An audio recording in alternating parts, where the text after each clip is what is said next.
It's over 6 months since we discovered that millions of beef burgers and ready meals sold around Europe had been adulterated with horse meat. But there's little sign of any of the major companies who made or sold them being prosecuted. Today, MPs on the Environment and Food Select Committee have expressed dismay at the slow progress of the investigation. They're concerned that we still don't know where or exactly how the fraud was perpetrated. They asked several of the companies caught handling or selling horse to appear before them in the course of their inquiry. The company at the heart of the scandal when it first broke was ABP. It's owned by an Irish businessman, Larry Goodman, and is the largest exporter of processed beef in Europe. ABP's Irish Silvercrest factory made the Tesco beef burger that turned out to be 29% horse, and ABP's Yorkshire factory made Asda frozen mince that also turned out to be 29% horse.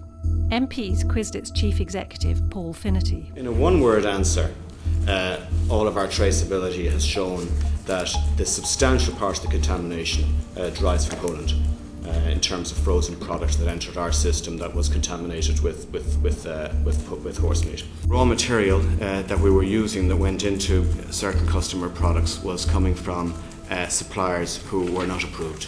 So Tesco's told us that Silvercrest went outside the supply chain to unapproved suppliers, and you're confirming that was the case? I am confirming that. Another company found storing a large consignment of horse was Freeza Meats, near the border in Northern Ireland. It said it was only storing it as a goodwill gesture for another Irish trader. 2 of Freeza's executives had worked for Goodman during the period investigated by the Beef Tribunal. You will recall the 1994 public inquiry report of the Beef Tribunal, in which Mr Goodman's company, Anglo-Irish Beef Processors, was found to have faked records, cheated customs officers, commissioned bogus meat stamps, and practiced institutionalised tax evasion with the use of fake invoices. What assurance can you give to this committee that ABP's paper trail is more reliable than that of the previous company that Mr Goodman was involved in? Well, first of all, I'd say in response that the events that you're referring to happened over 25 years ago. In 1994, I think, was the public inquiry. That's when the inquiry was, and it was referring to events that preceded that significantly. And many of the allegations, most of the allegations that were made at that time were not substantiated through the tribunal findings. And I think it's very important to say that. And Mackle and Fairbairn were part of, I think, what was called the A-team at the Goodman Group, repackaging and relabelling meat at various plants. Did they engage in this activity at Freeza Foods? I suggest that's a question for Freeza Foods. I've no knowledge of these people. You've no knowledge of the A-team? Okay, no, I don't. Freeza Meats said there were no links between it and Goodman today. It also pointed out that none of its own products had tested positive for horse.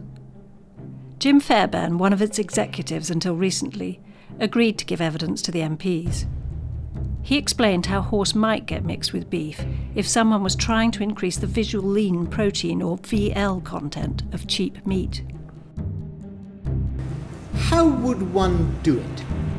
How would one go about it? Would it involve labelling, mislabelling and swapping of labels? Would that be part of how one would go about doing this? Would it involve double bookkeeping?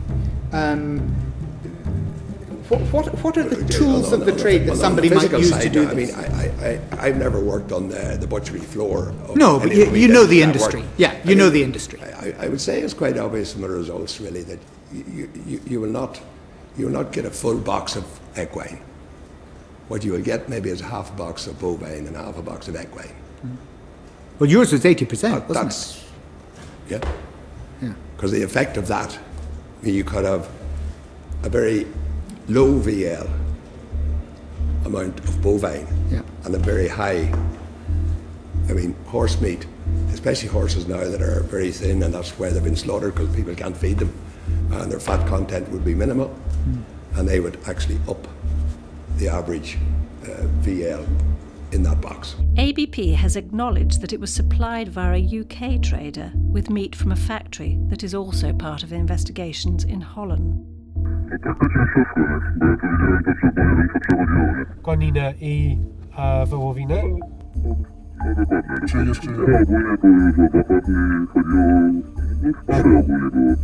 Old meat smelling. Selton was arrested and questioned in May on suspicion of fraud and false accounting.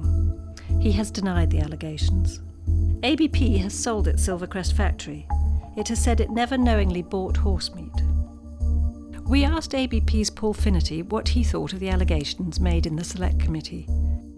I think it's important to say that this has been a Europe-wide issue. Mightn't have looked like that in early January, but that's clear now. And ABP has been an unwitting victim in this. I mean, we bought what we understood to be beef that was contaminated with horsemeat that caused very difficult issues for our business. The investigation continues, with the City of London Police Fraud Unit leading the UK police inquiry and Europol investigating across Europe.